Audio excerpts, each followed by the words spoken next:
Hey friends, if Realtek HD Audio Manager is not working or showing in Windows 11, then please watch this video. I will guide you through the process. Search for Store in the Windows search bar and open the Microsoft Store. Wait till it loads. Search for Realtek and hit enter.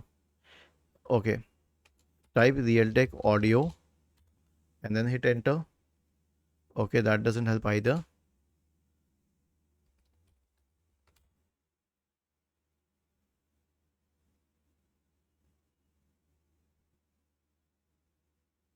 We'll just search for Realtek Audio Console and then we'll go to the page. And then click on Get. It's the one from Realtek Semiconductor Corp. Okay, just make sure that it's from the right website and then you can install it. That is it. This is how you will install the Realtek audio console. It is not present by default, so you won't be able to find it in newer versions of Windows. Was this helpful? If yes, then please subscribe to the channel. If not, then let us know in the comment section of the video on how we could help you further. Thank you for watching this video and have a nice day.